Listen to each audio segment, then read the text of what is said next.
Hello. Recording. Hi, Steve. Hey, Bill. Hi.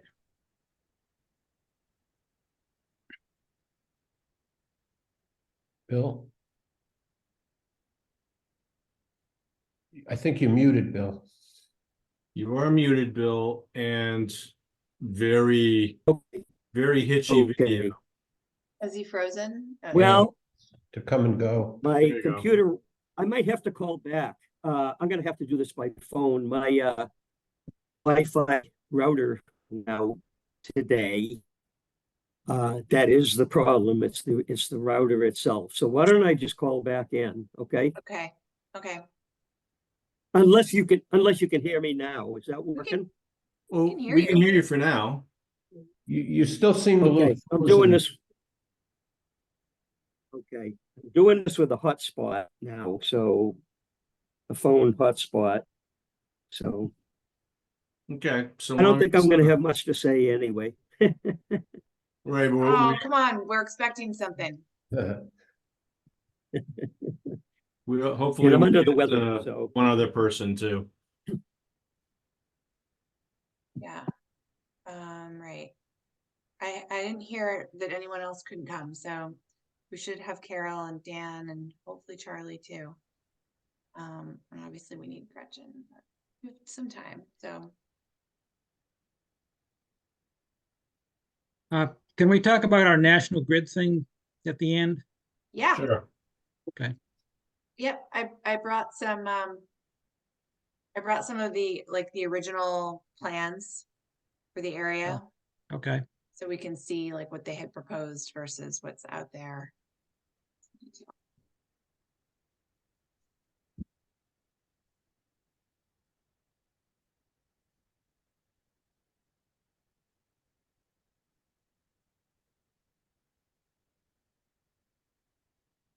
You guys all survived the storm? That was crazy. It's like a monsoon. Yeah, It was interesting. there was a tree across the street from us that fell down and it split in half. Fell across the road in two places. Fortunately, it missed all the wires, except for the house on across the street. And even though his line was laying on the ground, he still had power. Wow. Yikes! Oh my gosh. So it's live wire on the ground. Yeah, but he That's not doesn't have good. power. He doesn't have power now because they came and disconnected it. Hey, oh, I saw your street was closed off Yeah. yesterday. And so the electrician came today and it ripped it off the side of the house. So they put the new connection up, but they haven't been here to connect it. So he's had power all during the storm and doesn't have it now. No fun. But didn't want to walk out the front door. It was funny because even though there were trees down and the line was laying on the ground, there were people trying to drive through. Well, of course there were. There is convenience involved. Yes. Yeah, it looked like a telephone pole was on a serious angle on Hale Street too. I don't know if it got hit by a tree, if it just got blown over a little bit, but Hale Street was closed for a while too. Yeah, and Plum Island was, the water was really high during the high tide. They had a lot of like the overwash, the waves went right over all of the new sand in the nourishment area. So Yeah. How much sand is left? Flooded the whole thing. Well, all of the sand, I mean, I shouldn't say all of the sand. I don't know how much sand is left, but it wasn't necessarily, at least not that you could see, taking away a lot of sand. It was more just washing over the whole area because it was so high. Yeah. And the waves were so strong. So it was crashing over the top of over the shoreline and then washing all the way up to where the rocks are on Reservation Terrace. It was very shallow, but it was reaching all the way up there. Isn't really what we wanted to see.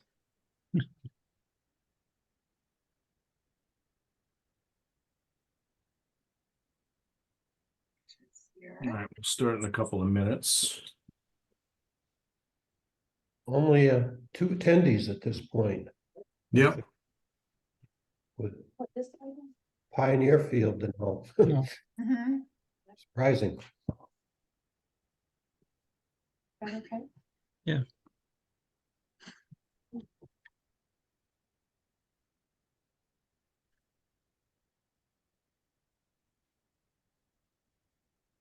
Here's Daniel.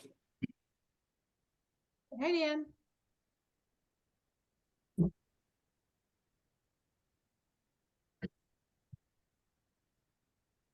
Great, and Carol's here. Good.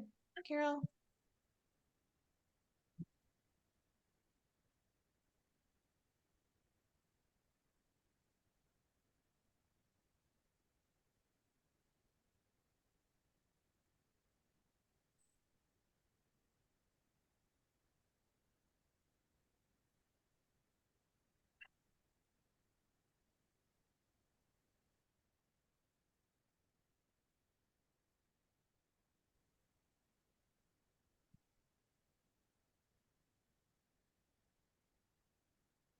All right, the interwebs say it is 6:45. Let's bring this meeting to order. This is the Newburyport Conservation Commission, December 19th, 2023 meeting, taking place on the Zoom platform. This meeting is being recorded. First item on the agenda are the meeting minutes from December 5th. Anybody got any comments, questions, changes? I have one comment if nobody else does. Okay. Down here, when we get to the order of conditions, this is just a technicality, but Gretchen, under order of conditions, it says Steve Moore moved to issue an order of conditions with special conditions, et cetera, but it never identifies for which project. Not that it's not self-explanatory, but I feel like we should just reference 6 Julia Street down here. Yep, when I was putting it there, I said, don't forget to put the thing on top, and then I forgot.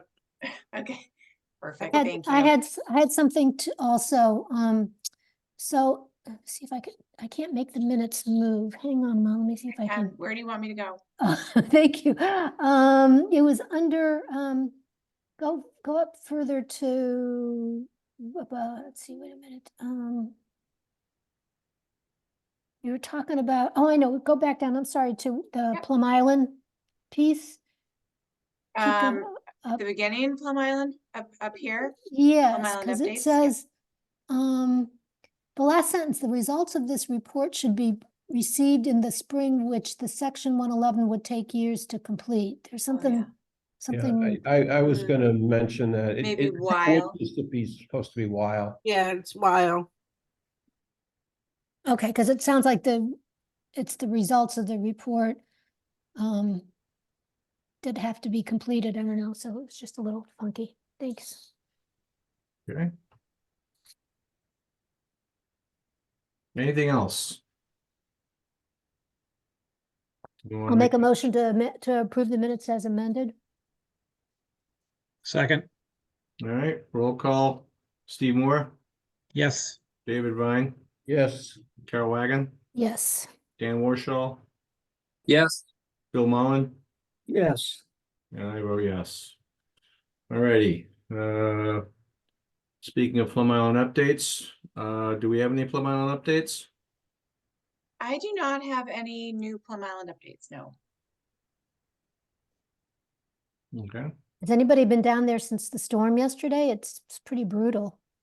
Yeah, I did go down there actually during the storm yesterday at high tide. I was actually a little worried I wasn't going to be able to get back off the island. The water was up pretty high, but it didn't ever cross the road. At least not that I could see. But yeah, I was just telling these guys that the at Reservation Terrace, the water was at high tide, cresting over the nourishment area, and washing all the way up to the rocks at Reservation Terrace. So that area is just, the elevations are just so low. There's still plenty of sand there. It's just a really low elevation. So when the tide gets up that high and you get a storm like that, it's gonna reach pretty far in. So that was sort of interesting to see. Other Are you- side, It didn't come over the rocks, did it? did not come over the rocks. No, Okay. not that I could see.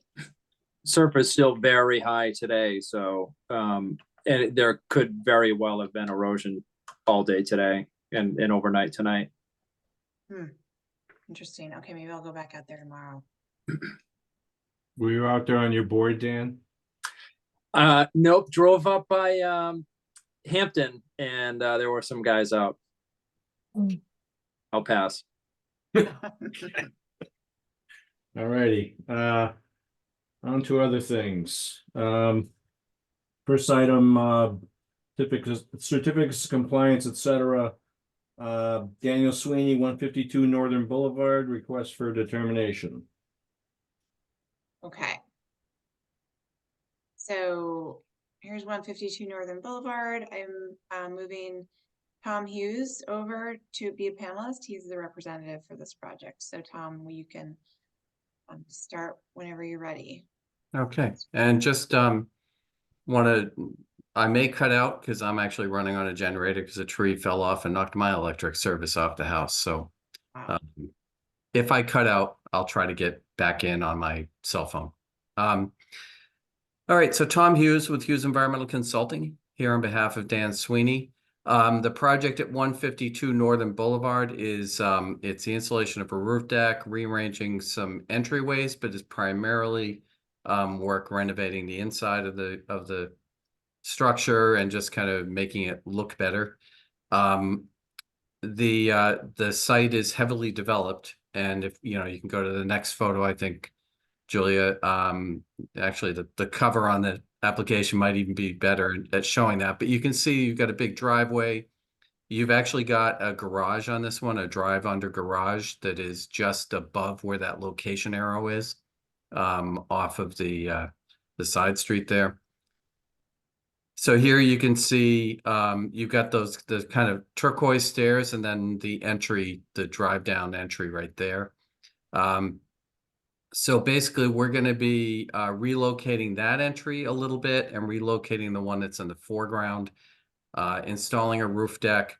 There's a little bit of impact to a lawn area there. So if you can see at the top of the screen, you kind of see in the back corner, there's a concrete patio. So we'll be removing a portion of that and planting it to make up for the vegetation difference.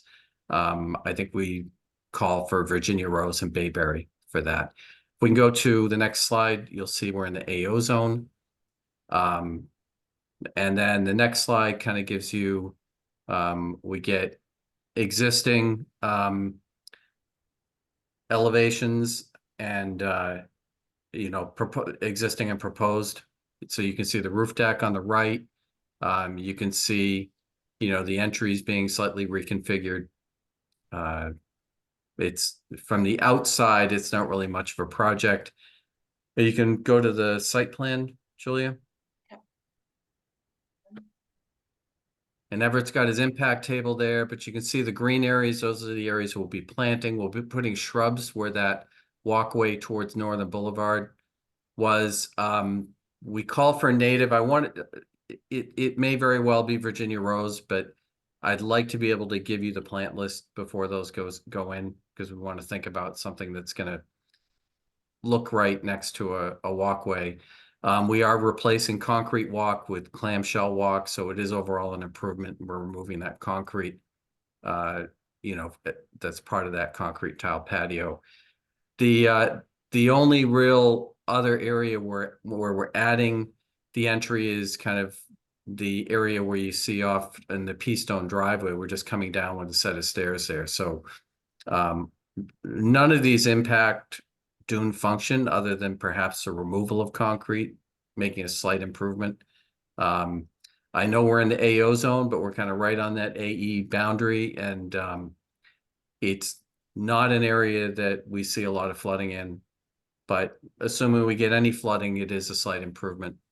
I did also submit with the application an existing appraisal and an appraisal of the value after the work's done, and we meet that standard. Actually, if you yep.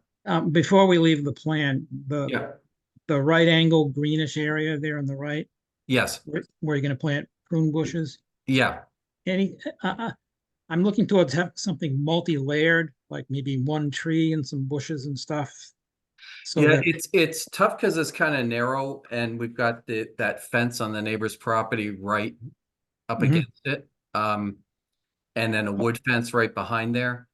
So well, I'm if you looking, can work it in, yeah, no, I hear you. What I call for is Virginia rose and bayberry. I'd like to get some bayberry in there. I'm a little worried that might be, I mean, they get pretty big. And the prune is basically, we're just pruning some branches that that kind of come over into that area. But what we're proposing there, it is shrubs, but it's a smaller shrub and a larger shrub. But I certainly we're willing to see if we can find a way to fit a tree into there, and I can talk to the client about doing that. okay.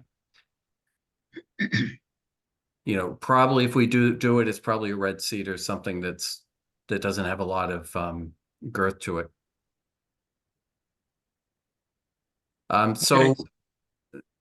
So when we go to the appraisals, the easiest thing on those is if you look at the cover sheet, it's got the value of the so if you go, okay, opinion of value,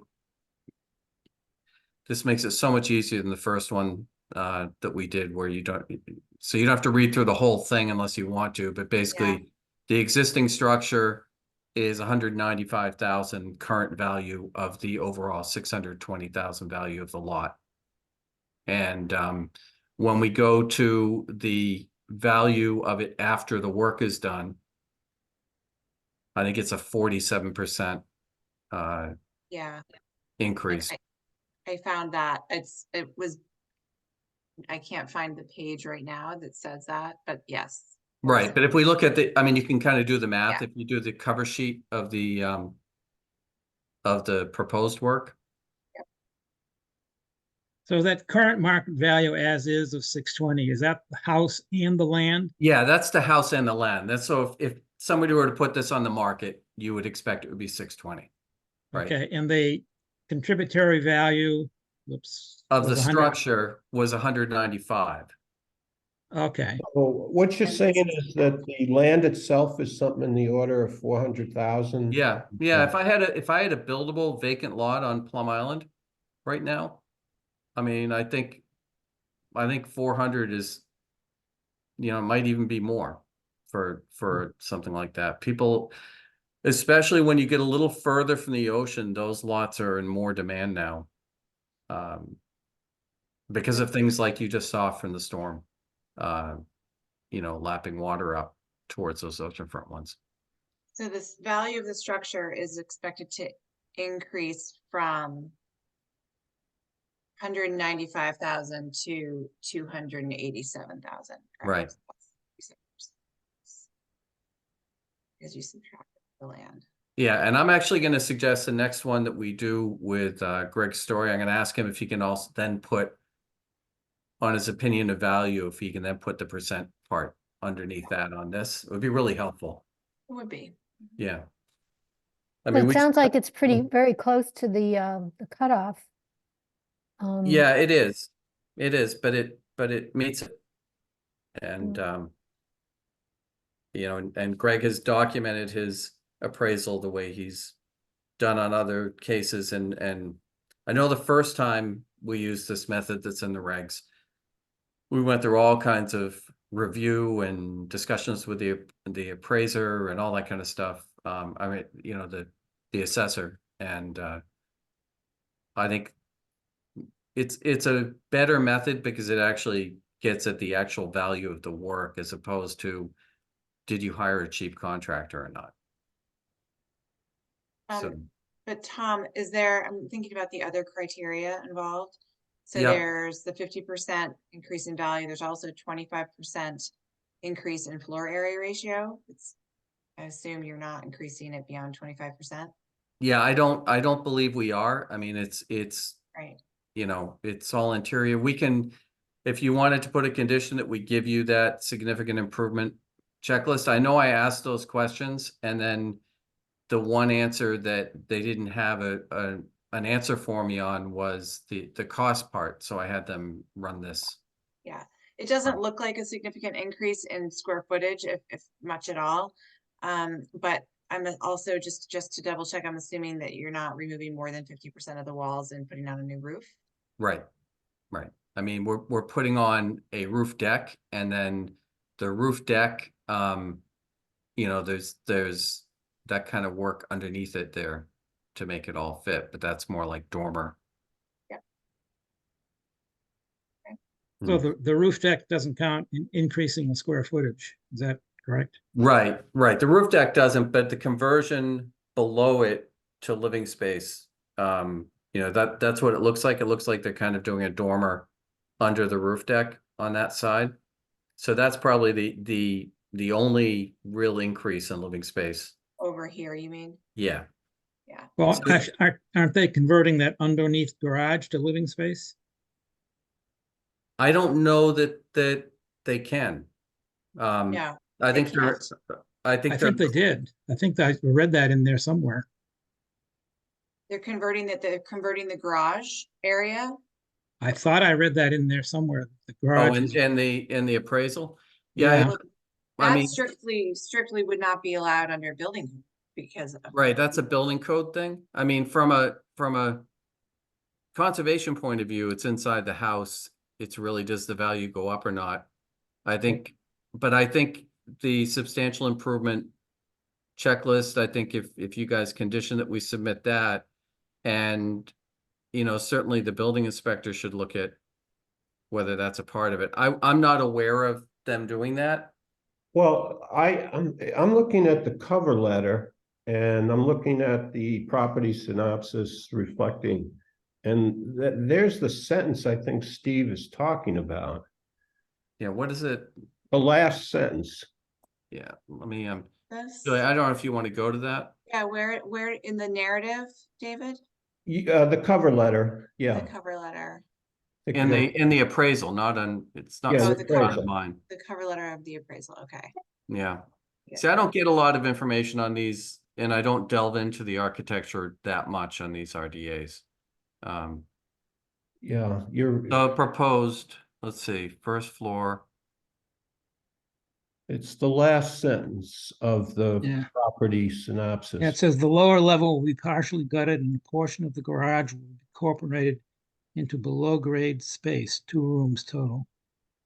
Yeah, and says 3 bedrooms. No, so that's actually they could not incorporate anything below grade into livable space if it's not already.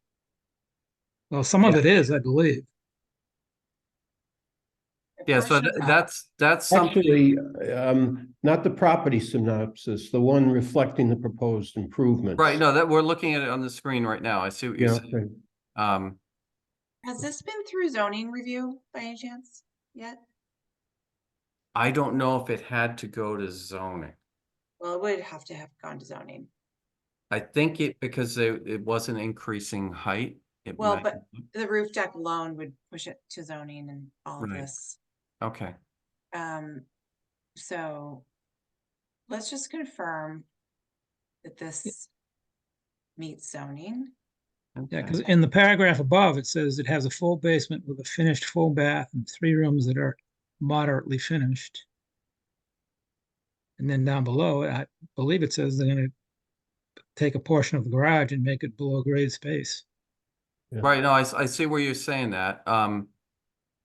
Total below grade finished space at 449, and they say that. Let's see. It's hard to tell from this what the existing finished below grade space, but Yeah, I mean, I think that's all stuff the building inspector should be looking at, not. yeah, it is absolutely stuff that the building inspector should be looking at, but at the same time, because it's in the flood zone, the commission's responsibility is to make sure that it meets FEMA Right. building code, so I don't think that. the Well, and if commission- they're adding living space that isn't accounted for right now, they might go over the 50%. Because you're Oh, at yeah. 47 now. It would be 20, so the increase in living space threshold is 25%. Oh, Let okay. me, The- This is kind of really crying out for some table that says what the living space and the areas are. Yeah, I mean, that Yeah. could be, if you condition the substantial improvement thing, we can get you all that math. Um, I But, just Tom, I assume think- wait till we have it. okay, I think what David and Steve said is exactly right, which is we need a table that identifies where there are increases in living space, whether it's Right, basement, okay. first floor, second, third floor. Obviously roof deck wouldn't be considered actual living space, but we know that, but I think that would help them understand whether or not this is going to meet the FEMA building code standards. In addition to meeting the 25% threshold for not having to go up on pylons. okay. Yeah, And so I think we'll- the building inspector needs to take a look at this too. yeah, well, obviously he's got to, it certainly requires a building permit. And what I can do is I can clarify the zoning. Pretty sure this is the one where I was told that a zoning determination was made that it did not need Oh, approval, but I Okay. could be off. And I Give can me- check with Jennifer tomorrow in the Yeah. office on that. I wasn't aware that that's been through her yet. yeah, let me see. Well, it may have been in-house. It may not have actually gone to her yet. Yeah, I was just looking to see if I could easily look in the online portal and see if there's anything there, but we can certainly, it sounds like you need that clarified before we can go forward. So I think what we'll do is we'll look to continue this to the January meeting. And what's your first meeting in January? Are you meeting on the 2nd? Okay. Yes, yeah. Okay, good. So, yeah, so I think what we'll try to do is clean all that up between now and then. And I am in, let me just quickly check if it says there was any kind of zoning.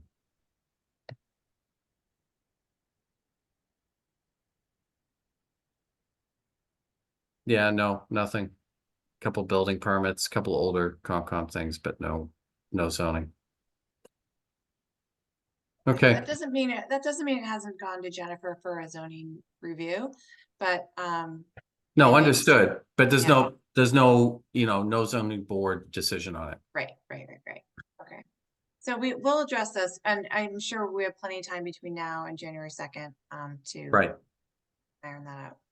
No, okay, that sounds good. I did not see that, when I get those things from the appraiser, I just kind of take a look at the end point, which is the monetary part. Yeah, And I didn't see it either. yeah. No, it was a good catch, and we'll try to get that all clarified before the next meeting. So with that, I'll ask, unless you guys have any further questions or comments, or there's anybody from the public that you want to hear from, I would ask to continue it to the next meeting. Okay, anybody else got anything else? We need a motion, Yep. motion to continue. Second, All right, roll call. Steve Moore, yes. David Vine, Yes, Carol Wagon, Yes, Dan Warshaw, Yes, Bill Mullen, Yes, and I vote yes. All right, thank you. Yep, thank you. Okay, can I get a motion to open the public hearings? so moved. second, Roll call. Steve Moore, Yes, David Vine, yes, Carol Wagon, Yes, Dan Warshaw, yes, Bill Mullen, yes, and I vote yes. First item on the agenda, City of Newburyport, 388 High Street, notice of intent continued from 11/21. So let's see. I have a presentation here from the applicant. Where is it? Sorry. Let's see. I moved Tom and Kim and Diane from the city over to panelists. Are they here yet? I'm here.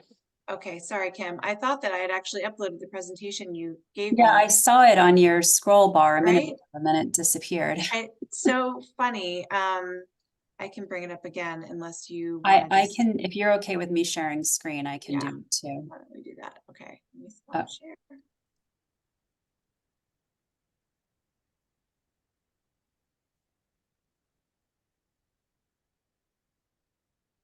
All right, is that coming up for you all? Yes. Yep. Okay. Yep. Excellent. Well, thanks everyone for bearing with us. It's been quite some time since the last time we presented. We had our site walk with you all back in late August, and then got a lot of feedback from the public at that time, and also from the planning board at that time. We have actually not officially gone before the planning board yet, but we are due to do so tomorrow night. They had asked us, we were supposed to go 2 weeks ago, but they had asked if we could swap to tomorrow night because they had a very full agenda 2 weeks ago. So we have made quite a few changes since the last time you saw the project based on all the public feedback. And so tonight we would like to go over the project in general, but also review specifically the changes that we made. And as Julia mentioned, we have Tom Hughes and Diane Gagnon in the audience tonight. Tom will be presenting with me. Diane will be here for questions at the end. So just again, very briefly to go over what you already know, Lower Atkinson or Lower Atkinson Common or Pioneer Fields are heavily used park located on Merrimack Street between Plummer and Moulton. They are the home of the Pioneer League baseball teams. Also, the Community Action School, which is on the corner of Merrimack and Plummer, uses the playground at this park as a resource for them, and actually as part of their licensing agreement. There are 3 baseball diamonds, a basketball court, a playground, and a clubhouse, which is used as a snack shack as well as storage for the Pioneer League. And there's limited parking at the park right now, as you can see from this image on the right. Parking configuration along Merrimack Street, which is roughly 33 angled parking spaces where cars are forced to back out into Merrimack Street, creates a very unsafe condition for cars and pedestrians alike. There's also approximately 22 spaces in a small gravel lot, which we'll look at. It's behind the Community Action School. And thank you to the member of the Conservation Commission. I had that inaccurate on my previous application. We had 12 spaces. That was an error. There are actually 22 spaces in that gravel lot. So I've updated that in the narrative and in the plans. So a brief history of the project. This was really spurred by the Parks Commission in 2020. They had a desire to create some improvements at the Lower Atkinson Common.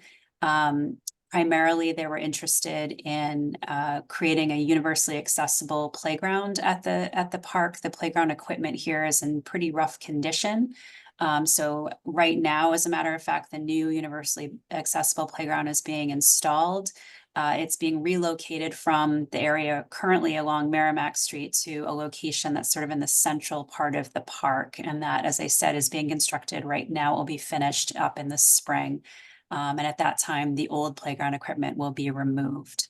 Parks Commission also wanted to alleviate some of the drainage problems at the park. Right now, there's a lot of ponding on some of the baseball diamonds, which makes maintenance a bit of a headache. They also wanted to alleviate the parking issues at the park. Pioneer League has had a desire for quite some years to create more parking at the park for their registered players. Parks Commission also wanted to make the park a little bit more accessible, again, through the parking and that accessible playground, but also with sidewalks, additional bike racks, and shade. This park can get quite hot in the summer months, and so there was a desire to bring some canopy trees through the center part of the park as well. There's also a future desire to renovate the basketball court there and make it into a multi-purpose court, but that is not on the table at this time. That's part of a master plan that will be a future consideration. So a brief overview of the project. Again, as you know, the big move, the reason we're here before you tonight is because we want to eliminate that angled parking along Merrimack Street. Eliminate the angled parking to the west of the clubhouse altogether, and continue the sidewalk. I'm actually going to bring up a plan while I talk through this. So if you can see my cursor, we're going to eliminate the parking to the west of the clubhouse. Create a bus drop off there, which I'll talk about in a moment, and then continue the sidewalk from Moulton Street all the way across here. We're going to eliminate the angled parking on Merrimack Street to the east of the clubhouse as well, which is that picture I showed you at the beginning of the presentation, and construct an asphalt parking lot with one-way vehicular circulation that's completely internal to the park. So it gets the cars off of Merrimack Street as they park in this location. There'll be 24 spaces in this lot, including 4 ADA or handicap accessible spaces, and queuing for up to 7 cars. So as parents pull in, they can drop off their child, and then either park in the lot or continue onto the gravel lot or exit the park altogether. There's also, as I mentioned a moment ago, a bus drop off. There is one bus that does come to the park from time to time from the high school, never more than 1 bus at any given time. So we did include a bus drop off there. No trees will be removed for that bus drop off. Then we're intending to expand the gravel lot behind Founders Field. This dotted line, which you can see kind of faintly here, is the existing extents of that gravel lot. So we're more or less doubling that. We have pulled back from the last iteration of the plan that you saw so that we could save a cluster of trees. Here we've actually reduced the number of parking spaces to 48. We're also planning to improve the drainage. This dotted line here now is indicative of a swale that will continue all the way through here between Hawks and Pepe Fields to improve the drainage, and then wrap around here, so that we are trying to remedy some of those long-standing puddling issues and drainage issues at the park. We're also going to be creating a stormwater wetland, which Tom Hughes will talk about in a moment, to also increase the stormwater management at the park. This will be planted with native plantings, which I'll talk about a little bit more detail in a moment. So overall, we're increasing the parking from 55 spaces to 72, plus queuing for 7 cars and a bus drop off. So that's sort of the big moves of the reason for this plan. And I'm going to turn it over to Tom to speak a little bit about the wetlands. Okay. Good evening. Tom Hughes with Hughes Environmental here on behalf of the city for this project. You may recall the commission issued a determination on this wetland. It's an isolated wetland that discharges into city stormwater. That determination is now past its appeal period, so I've uploaded that into the record for the NOI, just to provide something in the record that's official that this is not a Wetland Protection Act wetland. That has some ramifications on the different standards that apply, and obviously it puts it solidly under the ordinance, but it is not subject to the state Wetland Protection Act standards. The green outer line that you see there is the extent of the buffer zone, essentially the extent of the conservation jurisdiction in this area. So a lot of the improvements that Kim talked about are not within jurisdiction, but they really very much rely on being able to use this area in order to make everything work. The commission may recall we included a variance request within the NOI application. We think there's a clear public benefit to making unsafe parking safe. There's also a public benefit to providing stormwater treatment. As the commission, I think, is aware, the water that currently falls on the gravel parking space areas kind of just moves off over lawn and kind of makes the edge of the ball fields a little bit wet. Some of it makes it into that wetland system. Water flows down through the woods, kind of gathers at the bottom, and is kind of what forms that wetland system. Water from behind the fields flows in there. And I think, as we saw on the site visit, water from the hill along the sort of gravel road that's there, the gravel path, comes down into that area too, and sometimes in great volume. So so this wetland is just kind of a hodgepodge of water that gathers, and in its current form almost resembles a stormwater wetland. If we can go to the next slide.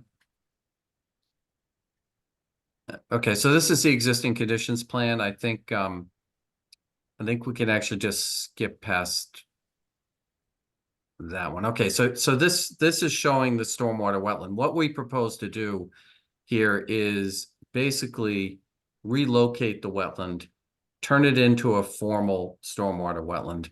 The wetland area, as the commission saw during the site visit, is full of invasive understory and full of invasive canopy. There are some red maples in there. There are some ash.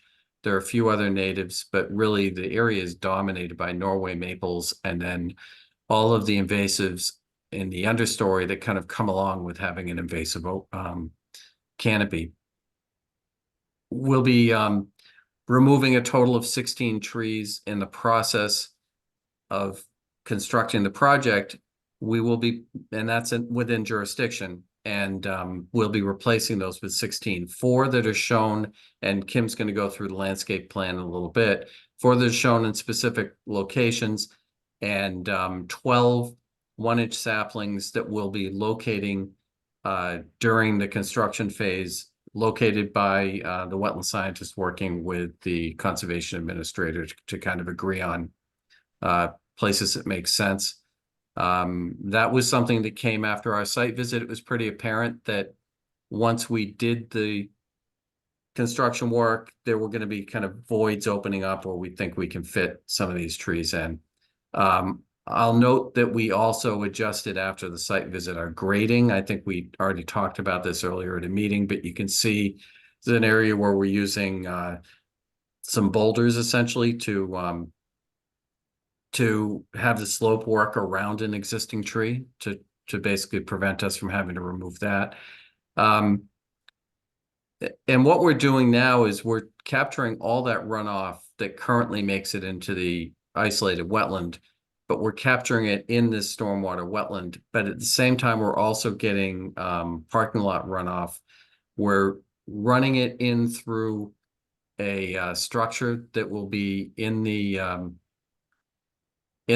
parking lot, and then it goes into the existing area. There'll be a structure where that existing drain is kind of at the end of the isolated wetland, and then it will go off into the city's stormwater system.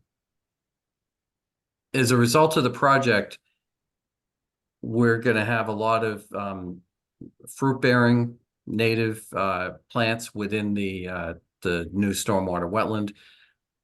A lot of native trees that will go in. Will be improving the overall native ecology of the area, which makes it more resilient. The other thing we'll be doing is bringing real stormwater management and some order to the chaos that's out there right now. I think, as you guys have seen, you just get puddles everywhere out there, and the water just gets in people's way who's using the fields, and it doesn't really have a clear path to flow in a lot of areas. So through the swale that's being installed and through the stormwater wetland, we really are going to bring some stormwater management to an area where there really isn't any, alleviate a really, I think a pretty major public safety issue with the existing parking. And in terms of, the overall ordinance performance standards, while we need a variance for the fact that we're actually relocating a wetland and turning it into a stormwater wetland, I think we meet the intent of the ordinance by providing all of the functions that are currently there in a higher quality way, and doing so in a way that that improves water quality, improves wildlife, and improves those functions and values that are protected by the ordinance. So we think this is an appropriate variance request made to the commission, and in all other respects, I think it's consistent with the ordinance and its regulations. Kim, I think maybe I turn it back to you and you go through the landscape. Sure. Tom, I got one question first. Sure. When we were at the site visit, there was a lot of evidence of water flowing down that road from upper. Oh, yeah. Athens Farm. Yep. And we talked about addressing that, and it's not clear to me whether that got addressed. No, and I'm glad you mentioned that. One thing I forgot to mention is we have on the plan shown a approximate location of alternate forebay.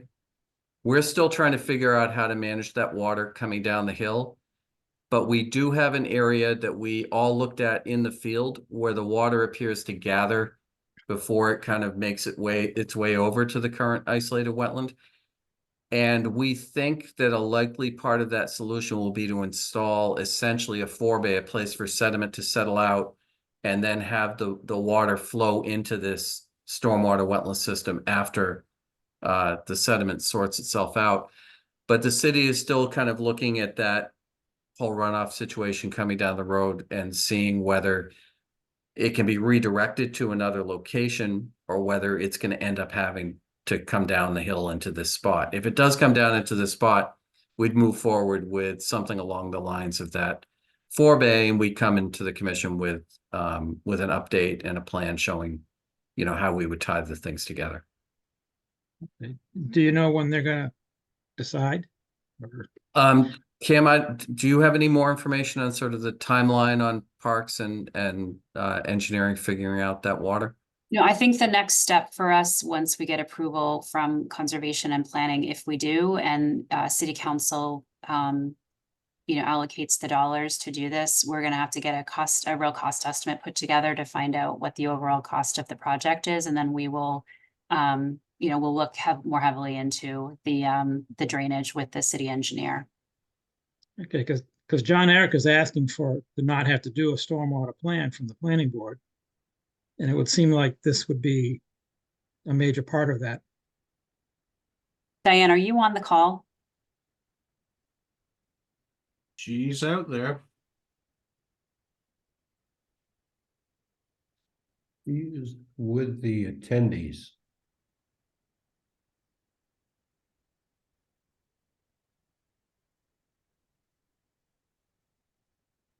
She should be moving over now.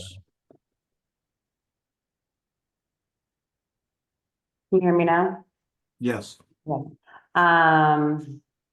Yes, so that is something that we need to work with DPS on to figure out the best way to channel that water. That was not something that we were aware of until we were out there with the Concom, that it was running off in that manner. Whether or not we would route it down the hill towards this wetland or kind of reroute it to another area on either side of that gravel pathway is something that we need to figure out with the director and our crews there and what we want to do with that. If you did direct it to the new wetland, what about the sizing and everything else? Well, like I said before, we would actually put it into a sediment forebay and then have it go into the wetland itself. And the sizing, that would just be more of like a collection area for any of the sediment versus the runoff. This system was sized larger than what's out there now. So we don't really have a concern of that not being able to handle the stormwater. And then it would just go, as we said before, into the stormwater system as it's doing today. So there will be no change in runoff from that hill to what's out there today. So you're saying that the sizing of it accommodates that water. Yep, It's been calculated. yep, because it's the same runoff from the hill as before. There's no additional runoff from the hill.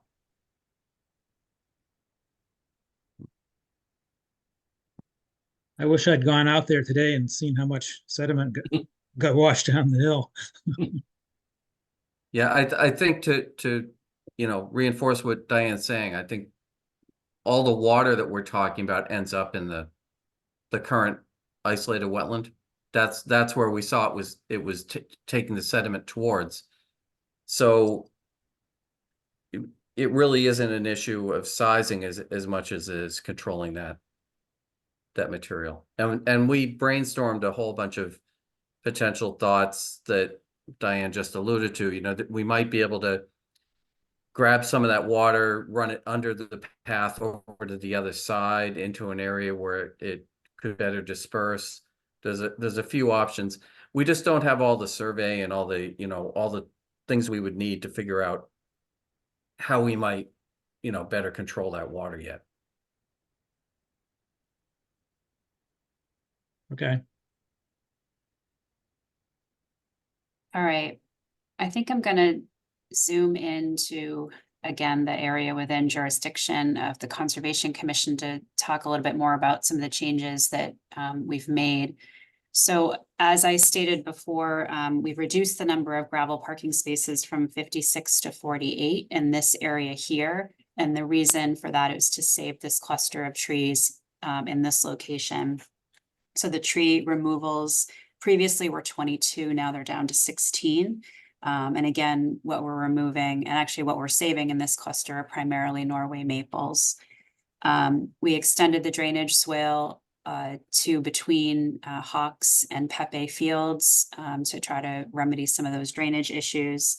And we've increased the number of trees that we're going to be proposing for the park. I'll zoom into our stormwater wetland itself. So again, primarily native wetland plants here. We have a combination of low bush blueberry, bulrush and sweet flag, summer sweets and sweet fern, as well as some larger understory shrubs along the back of the stormwater wetland where the transition of the forest sort of ends here, and that is including winterberry and viburnum and summer sweet. And then we also have some blue flag iris and cardinal flower in there as well.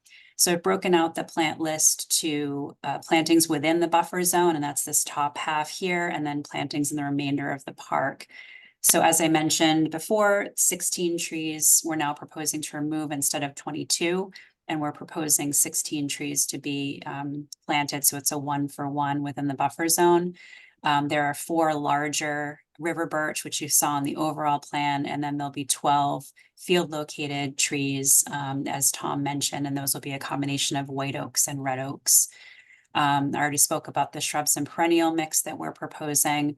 But just to make note that the plantings we're proposing in the overall park project is actually a 2-to-1 for tree removals. So we're removing 18 trees. There's 16 within the buffer zone and then 2 out closer to Merrimack Strait, which are both a Norway maple and an ash tree that are in significant decline.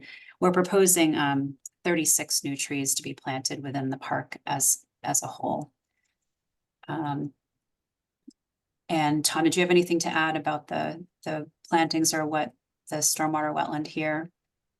No, just as you noted, I mean, the species you see in front of you, you've got pollinators, you've got plants that have berries and food source and also provide shelter. And we're getting rid of a bunch of multiflora rose and honeysuckle, and so I think there's some bittersweet vine out there in addition to the Norway maples. And just about all of those invasive plants that you see in that location have allelopathic tendencies, which means they essentially have their own Roundup, nature's Roundup that is killing other plants. And that's why you tend to see invasives surrounded by invasives, because the only things that can survive in those conditions are the other invasive plants. So by getting rid of them, we kind of open up to what Kim's put in this great planting plan, but we also open up that area to a potential expansion of natives. So, the more invasive trees and invasive shrubs we get out of this area long-term, the healthier and more vibrant that ecosystem will be. But having said that, you said that some of the trees at the top of the parking area were Norway maples, but you were saving them anyway? Were those some of the ones we identified when we were out there as being looking pretty healthy? So, I think from the environmental consultant, wetland scientist point of view, my advice would be to remove all the Norway maples on site. But there's a reality of the fact that the general public and the comments that we've heard are generally around trying to save as many trees as we can, which is why we shorten the parking area. And yes, those are Norways that would go. If it didn't have to be something that everybody agreed with, I would love to get rid of all the Norways that are out there and replace them all with natives. But I think we still have a great environmental benefit with the project as proposed. And I think it'll be a little less shock to the public on that initial tree removal to have those trees there. That's my answer. Kim, I don't know if you want to add to that, but I think there's a reality that we have to get approved by you guys and by planning board, and we're generally trying to work as well as we can with the public to incorporate everybody's concerns.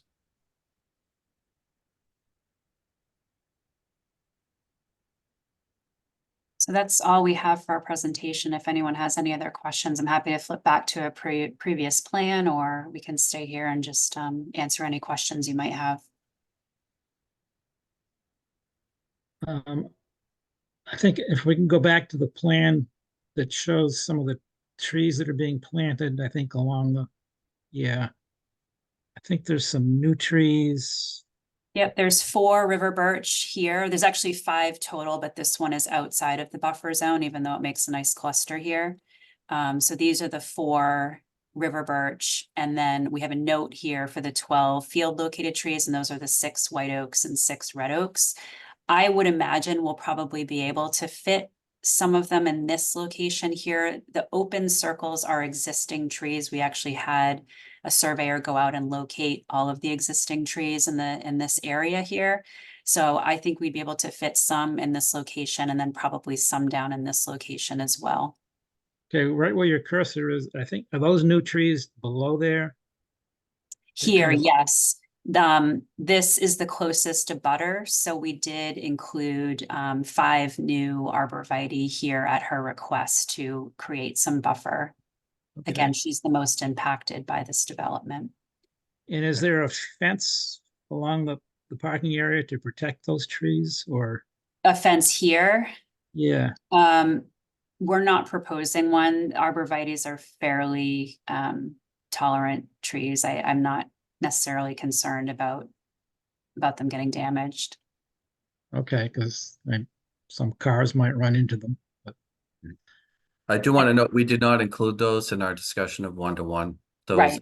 Those are an add-on. If you wanted to count them, then looks like we have 1 right on the line, and maybe No, we have 2 to 3. 2 solidly in, right? 2 to 3. So I don't tend to think of arborvitaes as trees, quite frankly. I think of them more as large shrubs. So, but yes, you're correct. They would be more than a 1-to-1 if we considered arborvitaes trees. okay.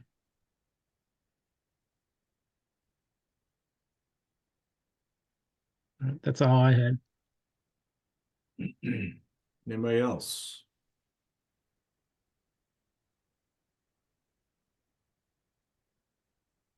I think they did a nice job of considering our concerns as far as the eliminating some of the parking spaces in order to save some trees and extending the wetlands so that it would be able to save some of the trees. I was pleased to see this plan.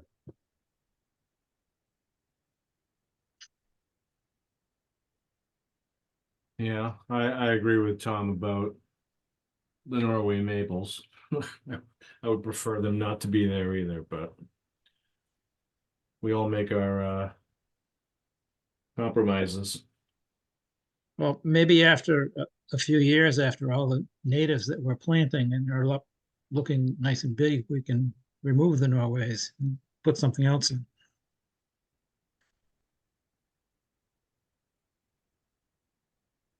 Okay, so do we have anything else? Before I ask the public. Hearing nothing, Julie, can you let Antoinette read, speak? I've unmuted Antoinette. Actually, Antoinette, yeah, there you go. Hi there. I do want to add my congratulations to everyone that worked on the new plan, because I think that it really reflected a lot of input from a wide variety of sources that I think had some good ideas. First, I would like to note, because we walk our dogs in the lower area all the time during wet weather, that the road that leads from the upper common to the lower common is soaked. It's extremely soaked, even in a much milder rainstorm than we had Monday. So I know that there's a lot of attention on this, and the plans for that are still in process, but it is monumental, and it should definitely be addressed for everyone, including the Pioneer League, because it's going to be obviously a factor for them as well. Secondarily, we're the house just next to the house where the additional arborvitae are being added, our neighbors. And it just as a note, because I'm finding it a little bit hard to follow, I see that trees are being so we're just I guess that's technically south of, so we're 2 houses up from the community center. I'm just finding it a little hard to figure out. It says trees being relocated right outside our property. Field located, sorry, Antoinette, trees to be field located, So what does that mean, field located? meaning that we haven't specified exactly where the new trees are going to go. Once this construction begins, we will cite where the trees are to go within this area here, but we're Oh, not okay. specifying in the plan. No, Okay. no trees are being removed in this location at all. Okay, all right, I appreciate that. Thank you so much. All right, thank you. Phil Cooley. Yes, Cootie, sorry. Okay, Phil, you can unmute yourself.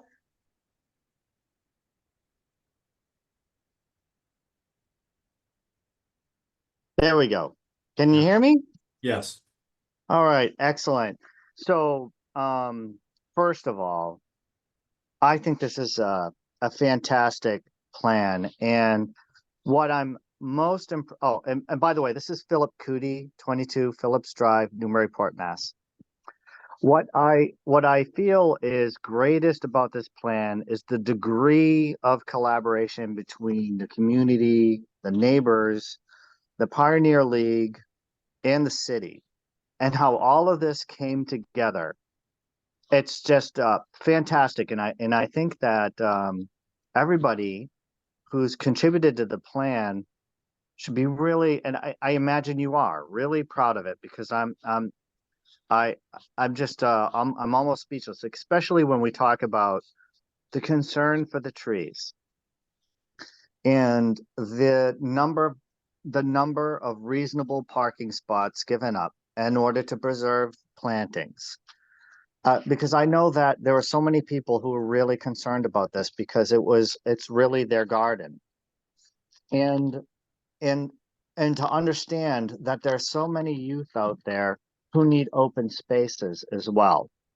Thousands of Newburyport youth, including people who come in from the city, from other cities to play baseball. And I just wanted to make a quick correction just for Kim. Kim, as far as I understand, it's not just the Pioneer League that uses this field, but the high school softball girls as Yes. well.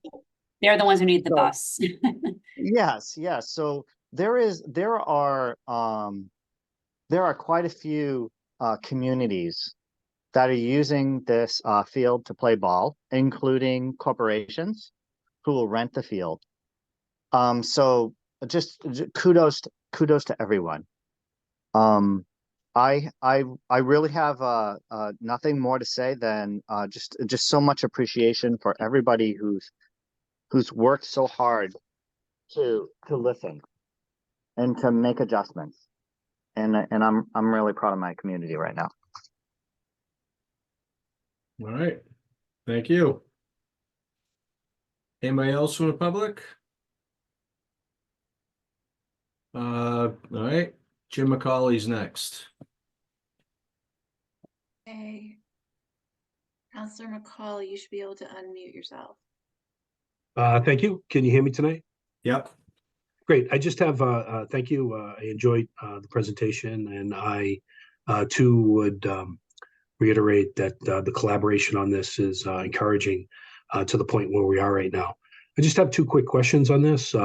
One, the proposed swale that will split yep, that's it. Will that be underground, or will that be exposed above ground in its implementation? I'm gonna let Diane speak to that, but I don't believe it will be, it's not gonna be a deep swale. But Diane, are you still on the call? Yep, she's there. Just gotta unmute Diane. All right, can you hear me now? Yep. Okay. So the swale will be, there will be a 6-inch perforated pipe below the swale. So the swale will capture most of the water, and then that pipe will direct it either towards the gravel lot, that swale that leads into the manhole, and then onto the roadway on Merrimack where the entrance to the gravel drive is now. Or there is a high point in between the two ball fields. Yep. I'm sorry, I don't know the names of the ball fields, but that high point will redirect the other end towards an existing catch basin, which leads into the city system on the opposite end over on the west side. So Okay. The whole length of the swale will have a 6-inch perforated pipe to collect the water and direct it to where we need it to go. Okay, so from that answer, it sounds like it's a little bit of both. There'll be a depression in the ground Correct. to collect the water, and underneath that depression will be a 6-inch pipe. Yep, correct. To be able to do that. Okay, thank you. And I'm assuming under the walkways and things like that, that'll all be piped underneath and all that. Yep. Okay, and the second question is, have we determined yet what the material is for the parking lot material? For the paved parking lot, Yes. that will be asphalt. All of it will be asphalt? Just adjacent to Merrimack Street. The lot out back will be gravel. Okay, so thank you. I want to raise a flag on that, in so much that the Head Start school has their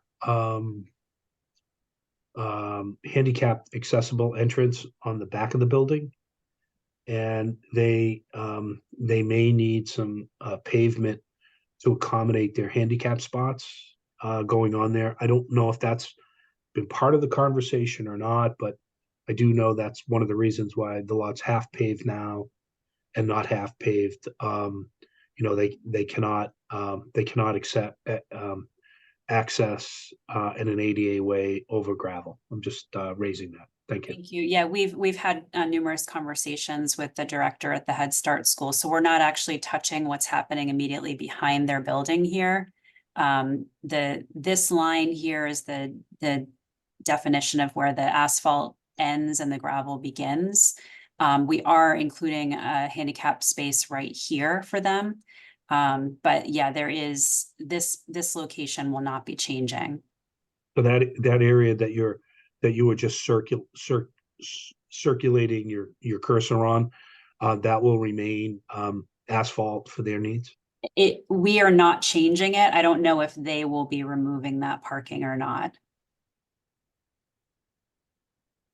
Meaning we're not changing, we're not going to be going onto their property to make any adjustments. So if they may still continue to park there. Yeah, okay. I mean, I think that's the simplistic type of answer is it's up to them to do that. I wasn't, I'm learning now that we're trying to split the property down the middle there. So I understand that. Thank you. I have no further questions. Thank you very much for allowing me to speak. All right, thank you. Next, Counselor Wallace.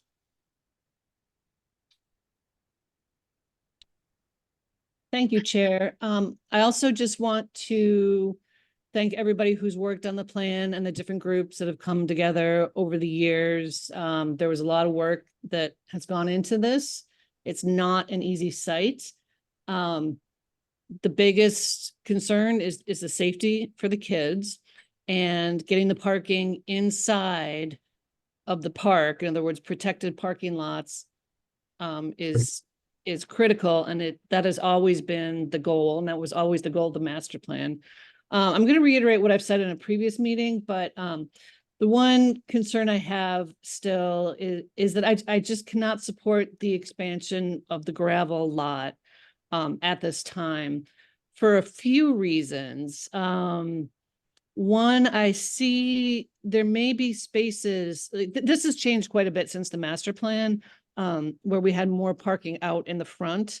So I feel like we could still fit some spaces here and there to make up for what might go in the back there. Because I noticed, like in the existing gravel lot, you said there were 22 spaces, but with this plan, within that footprint, you're down to 15 because you had to put trees in there to account for other spaces. So I feel like there's still some areas, and out in front where the bus drop off is, you know, I know there were some constraints there, but there's a good amount of space right there. You could get extra spots. So that's my one comment. The point being is I think there may still be some alternatives. Also, I still do not agree that this is an isolated wetland. I know that's already been, you know, gone in front of the commission, but I can't, I don't agree with getting a stormwater waiver. I feel like this is a fairly significant project, adding in new spots in the back. And once you alter the drainage patterns out there, you know, we're not going to get it back, and taking out the trees and the vegetative cover, you are going to get additional flow. So without any calculations and not understanding how that flow might impact properties across the street where the flow drains to, I think that's really, really important to look into that. About the roadway runoff, in the past, that roadway runoff went into that wetland. I mean, that's where everything on the site was supposed to go.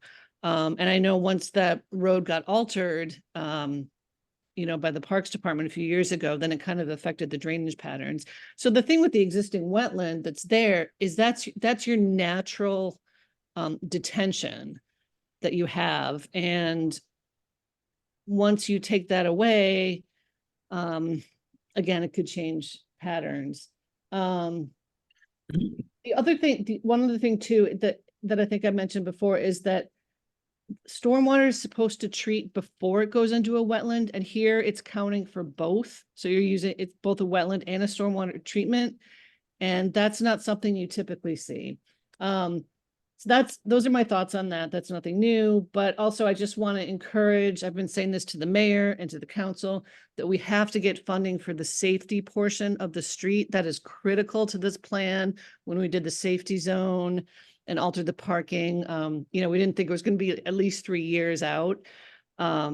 So just getting some safe crossings, sidewalk, whatever we need so people can get to the park safely. So that could come play with the funding when it goes to the council. But I thank you for your time. Thanks. All right, thank you. Phil, did you have anything else to say? Yes, I just had one more thing to say. Thank you. I'm shuttling children around, and I appreciate your patience in allowing me to speak a second time. I want to second the counselor's request for safety considerations in the street. I'm a parent, and we unload all the time on that street. Even with all this parking, folks, we're going to have overflow. We're going to be scrambling to get in there, and it's great that we got all these spots, but I think that the idea of looking into safety in the streets and sidewalks is an excellent recommendation. Secondly, I wanted to, I was so impressed with how the designs changed and how we're coming together on this. I forgot to mention that I have a bunch of experience with drainage in the city through the Phillips Drive community, and I found John Eric to be right like 99% of the time. And so if he's recommending some kind of drainage study that you guys are doing, and I wanted to say that we get to listen to he's saying, hey, I think we need to look at this. You probably should. And that was those are the two things that I wanted to say. Thank you so much. Okay. All right, Counselor-elect Harmon is next. Okay, let me down. Okay, Mr. Harmon, you can mute yourself. Thank you. I also wanted to echo some of the other feedback from folks in the public on the iteration of this plan, incorporating public comment and the concerns of some of the residents, the abutters, as well as folks concerned about the removal of trees. I also echo some of the Commission's comments around not wanting to keep some of those Norway maples, but I think it's a good compromise and something that we can look at over time once we see some of the plantings mature. I also want to say I think I wholeheartedly agree safety is a primary concern for me.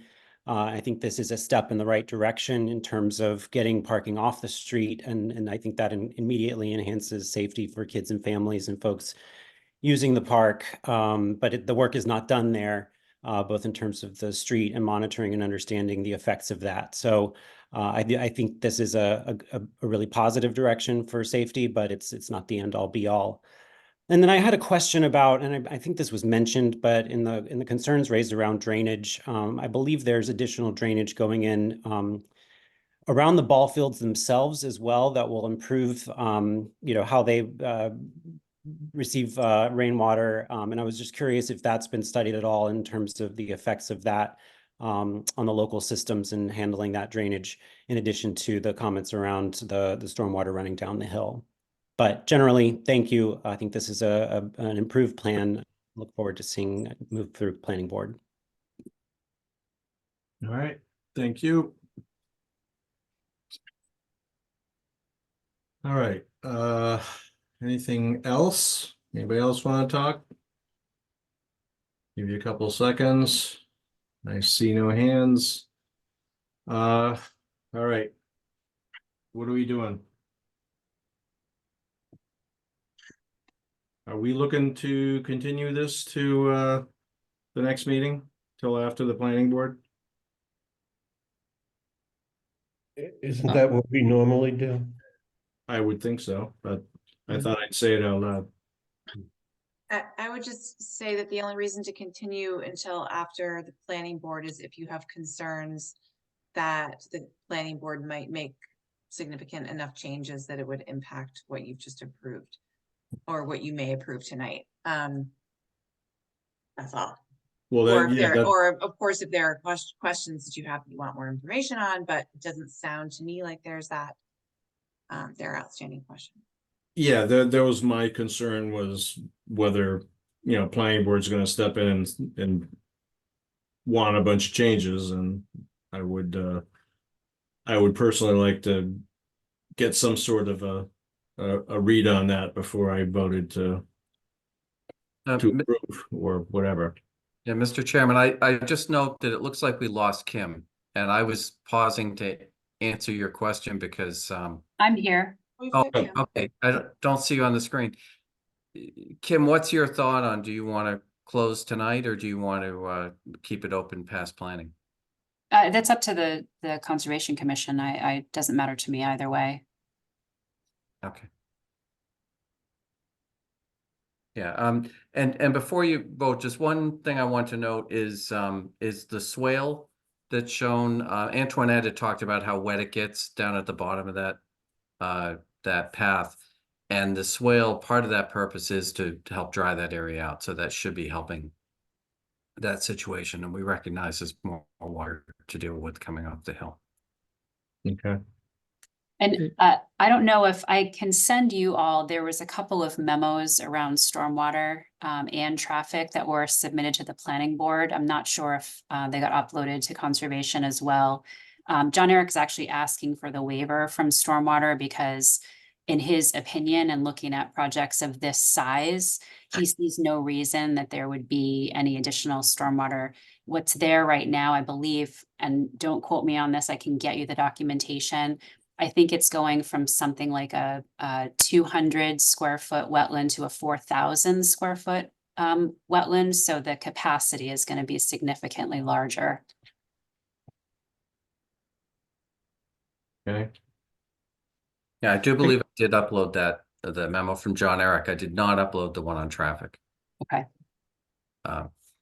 Right, and the other thing I'll point out, the ordinance requirements on stormwater are basically if you trigger Wetland Protection Act, then you have to submit Wetland Protection Act. If you trigger city stormwater, you have to submit city stormwater. So I would also note that the ordinance has language that would allow you to fill wetlands for the purpose of constructing something to manage stormwater. There is some odd language in there about that, but I don't think it envisioned relocating it. But with regard, yeah, just to add to that, Tom, there is an exception in our regulations around stormwater, wetlands that were created or function for stormwater, and making changes to those wetlands that are necessary to improve stormwater management without a variance. But in this case, I mean, what Councillor Wallace was saying, yes, typically you don't use a mitigation wetland for stormwater management as well. But in this is a very different kind of a case, and it's a very different kind of a wetland. And at the same time, you are actually asking for a variance because of that. So the variance covers the fact that it's not typically something that would be done. And there are a lot of, criteria around that variance that I believe you are meeting. So just to clarify that for everybody, Councillor Wallace was correct, but that's why the variance is being requested. right. Yeah, and we're being conservative in that approach. And I think the whether or not further stormwater study is needed, I think is, in this case, the way the ordinance and the regulations are written is this case sort of a planning board choice and not really as much a conservation one. So from my point of view, if Kim was comfortable with it and if you were comfortable with it, I'd be comfortable with you guys issuing an approval, but Kim is much more in tune with where the planning board may go or not go. But we feel pretty good about the project, that it does everything we've said it will improve the ecology and also improve the public safety at the park. Yeah, we've had a number of meetings with the planning board chair and working through some of the comments from the public and incorporating their concerns as well as the planning board's concerns into the project. So I'll be curious to see what they say tomorrow night, but I'm confident that they'll look at the project pretty favorably. Well, is there some way that if we didn't take action tonight, waiting for the planning board tomorrow, that we could and nothing substantially changes, that we could somehow move things forward without waiting to the next meeting? Is that what your concern is, John, that you feel like we need to get it done No. sooner? No, I mean, it's just, look, we're not starting construction in December, January, right? And Mm. so it's just another meeting.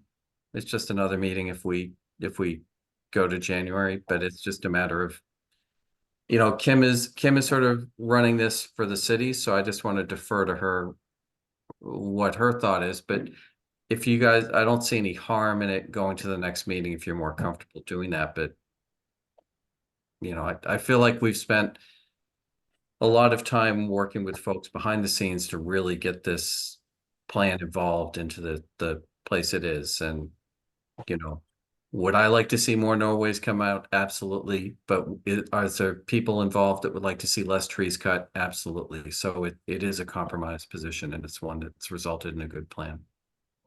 I would just want to suggest that if the commission decides that they feel more comfortable waiting until the next meeting to vote on this, so that, to allow the planning board to make any potential changes or review that they need to do, then I would just suggest that the commission make it clear tonight, for the benefit of the planning board meeting tomorrow, that you do or do not have any outstanding questions about this from your perspective.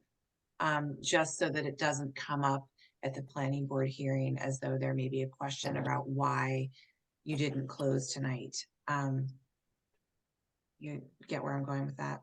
Yeah, actually, a statement of support from the commission to the planning board would certainly be welcome. Well, how And, do Mr. Chair, members seeing that we- go? Yeah, go ahead, Bill. Oh, I was just going to suggest, if there's no substantial changes, hopefully we don't have to start the presentation from the beginning. We just talk about the changes. Oh, what, in the next meeting? Yeah. Yeah, Yeah. yeah. No, we would, because there have been some substantial changes since the last time we met, so but yeah, if there's no changes, I'm fine with that. I'm also, if folks are comfortable with voting on it tonight, then we can vote on it tonight. That's I'm ready to vote on it tonight. I don't know. I think we usually make a point that we like to have it go through the planning board first. I don't know if I mean I don't feel as comfortable that without doing that. Yeah, I'm personally, I'm happy with it as it is now. But I would like to see what happens with the planning board too. And since you're not really in a big rush, then yeah, it'll be a quick discussion on January 2nd if the planning board has no issues. Well, is there some way we can do a vote of support and then do the final vote after the planning committee meets? Well, I don't even know if we need a vote. If nobody's got any real issues at this point, then I thought that Julia was saying that we should have some Well, sort of statement. not necessarily a vote, but just to make it clear in some sort of statement, to make it clear that you don't have any outstanding questions for the applicant that you're waiting for information for on January 2nd, that it's merely to allow the planning board to go through their process, but that you're comfortable with it as is. And that just can be something that you yeah, and that's my position at this point. But you know, just in case. So Kim, I assume you're going to be at the planning board meeting? Yes, If you could relay to them that we have no outstanding issues, and sure. Yeah, we just want to know what they're going to do. everybody, is anybody not good with that? I'm going with everybody's good with that, so. Okay. I'll make a motion to continue to January 2nd. Second, Roll call, Steve Moore, Yes. David Vine, Yes. Carol Wagon, Yes. Dan Warshall, Yes. Bill Mullen, Yes. and I vote yes. Okay, thank you, folks. Thank Thank you you. very much. See you in a second. Okay, can I get a motion to close the public hearing? So So moved. moved. Second, All right, roll call, Steve Moore, yes. David Vine, Yes, Carol Wagon, Yes. Dan Warshall, Yes. Bill Mullen, Yes. and I vote yes. All right, Stephen, you had something you wanted to talk about? Yeah, for the National Grid thing. So I've been monitoring the high tides. And I went down there on last Friday when there was a 9.5 foot high tide, expecting to see the pond or the pool completely full. And it wasn't. There was hardly any water from the high tide, which was, I'd gone there on a previous high tide of the same height and it was completely full. So I wasn't able to go down there on Saturday when there was a 9.4 foot high tide. And I did go on Sunday when there was a 9.3 high tide, expecting to not see any water in the pool. And there was quite a bit of water in the pool. And so then I went down there Monday during the high tide. And it was a 9.0 high tide, but of course we'd had several inches of rain. And the pool was full right up to the top of the pipe going out into the river. And the water in the river was quite high. There's one rock in the seawall there, which I've been looking at, and it was completely covered. And on a 9.5 tide, it was not. So there was the rainwater coming down. I think the wind was blowing in, and the pool was full. And I went down there this morning on low tide, and the pool was completely empty. So I'm not sure that you can predict when that pool is going to be full and when it isn't going to be. But it is full on occasion. And a good portion of it, I think, is salt water. So I thought you could predict, but apparently there's more going on there than I thought. Steve, So- I was going to ask if you were able to measure the salinity in any way. Did you? No, I don't have a way of doing that. You didn't try and float in it and see how it felt? Was it like a tub or no? And I wasn't about to taste it. Oh, come on, Steve. I have a salinity. I think I can locate a salinity meter if you want to really get technical. Get out there. Sure, I don't mind doing that. what about National Grid? I mean, I appreciate all that Steve is doing here, but it's their project.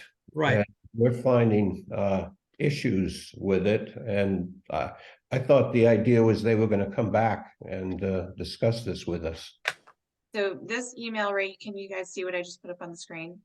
Yep. Yeah. This is an email from Teresa Portante at ESC Group. She's been their representative on this project since the very beginning with notice of intent. And, I've been feeding her all this information from Steve and from you all for years now about this area. And this was her latest response to me after presenting her with the new information that data that Steve collected on when and when it's not flooded and what we suspect maybe about the pipe.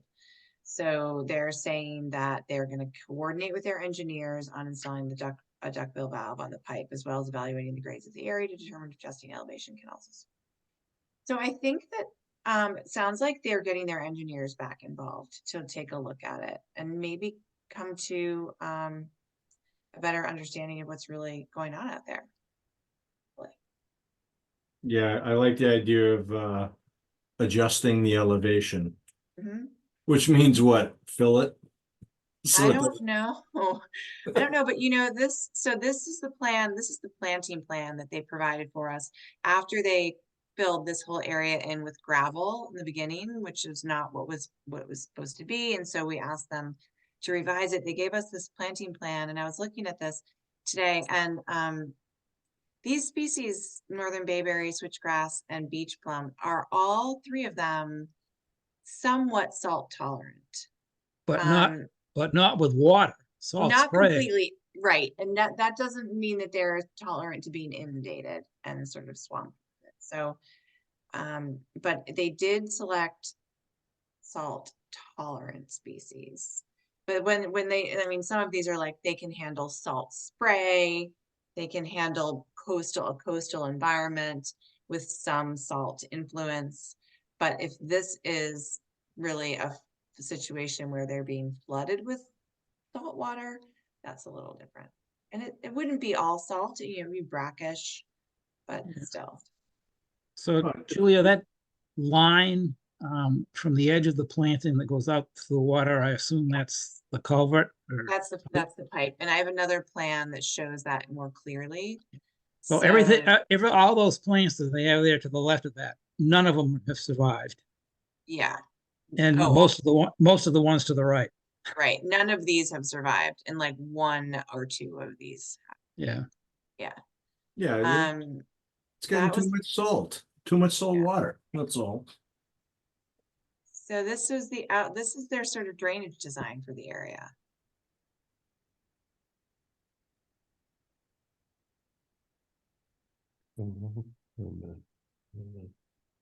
I mean, I'm assuming that they're now going back and taking a closer look at this. Look at the design and look at how it's functioning with regard to the elevations in the river, etc. So I'm hoping that they will respond with some new information for us. The duck bill valve, Mhm. I'm not familiar with that term. So What, I think that just means that water can go out, but it can't come back in. I see. I've seen that before. So that's what we would call a flapper valve, whatever. Yeah.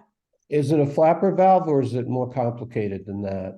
I think it's a little different than a flapper valve. You would think would work that way too. I'm not as familiar with I've heard of this duckbill valve before, but I'm not as familiar with how. I think we had that on another project, but I can't recall the details of it. And is nothing here saying that they do have a flap on this, though. I'm not sure. I mean, flap valves are pretty effective. It's not a big deal. Yeah. So when I was down there yesterday on the high tide, I'm pretty sure that the whole culvert was covered on the riverside, so any fresh water wasn't going to be flowing out. I don't think. But yeah. Oh yeah, these duckbills look, I just looked looked up duckbills, and they look like a big rubber, I don't know what you call them, like big rubber valves that just go like this. So they'll just open up when water comes and then just close back down. Okay, so it's the flow of water that's pushing it open, and then if there's no flow of water, it just closes. Yeah. When are they going to get back to us? Well, she didn't give she Yeah, didn't I give a know. time. There it is, provide an David. update. That's what we got. Said we'll get Perhaps an we update. should ask that. I mean, I know will, it's the she middle of the is so winter. used to me pestering her at this point. I will get her to give me a date. Okay. I don't imagine it's a high priority with them. No, it seems like they could care less. They care more now. Thank you, Mm. Steve, for your investigative work. They care a lot more now than they have in the past. I mean, I actually got them to say they're going to maybe do something different than what they have said before. So. Hopefully they'll shovel their walkway this year too. So we get snow. Don't get carried away. My goodness. Yeah, It's we're heading off in tangents here. yeah, it's just I can't help it. It bothers me every time I see it with the I've talked to Jordy about it. Oh, it's really ugly. That's all ugly down there, and if they're not doing their job, it's even worse. Yeah. All right. Do we have anything else? Until 2024. Okay. Yeah. I make a motion that we adjourn. Second. All right, roll call, Steve Moore, Yes. David Vine, Yes. Carol Wagon, Yes. Dan Warshaw, Yep. Bill Mullen, Yes. and I say yes. All right. Merry folks. Christmas to all. Merry Yes. Christmas, Happy Happy New Year. New Year. See y'all on January 2nd. Thanks. All righty. Hey. Good night. Right.